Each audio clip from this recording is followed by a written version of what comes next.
When Discovery bought the business and bought Eurosport and then brought me in, they gave me a very clear message.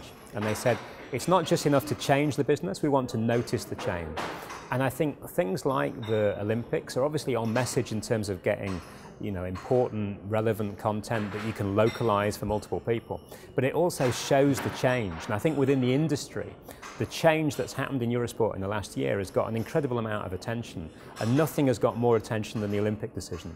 So it's not just that we want to have a more relevant business, a more local business, a more premium business, but it's also important that people notice that change.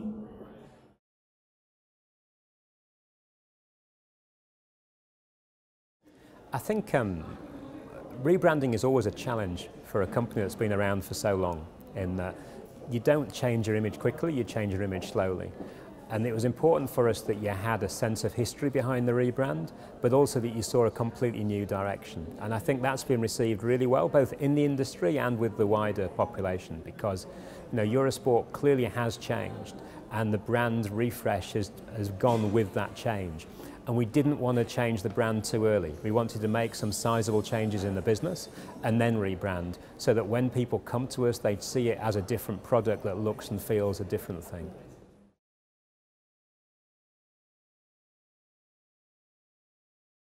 I think that's a really interesting question, in that you see no sign of the premium rights bubble stopping. You certainly see far more inflation still coming around the big rights in the industry. But also you see far more people being involved in the process, far more direct-to-consumer experiences, far more splintering of the rights, so that people take those rights in different ways, whether it be on devices or whether it be on TV. So I think it's a real time of change.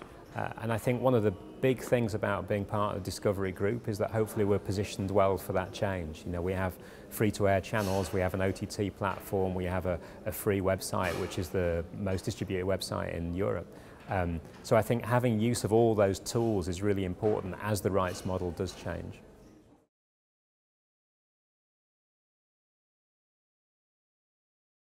My greatest sporting moment was when I was 9 years old, and I came from a small village in Derbyshire, and the team that I supported was Matlock Town. So I have a professional team in Derby County and a local team in Matlock Town. And Matlock Town were the consummate underdogs. They never achieved anything in their entire history. And then in 75, 76, they had 1 year of greatness. And they ended up going to Wembley and winning the non-league FA Cup, if you like, the FA Trophy, against Scarborough 4-0 at Wembley. And a fantastic day out for the whole town. And it touched so many things about sport that matters to me, in that I was there with my dad and my granddad and my uncle, so it was a shared community experience. But you were also part of a wider community of fans, and basically the whole town went to London for the day and came back and celebrated.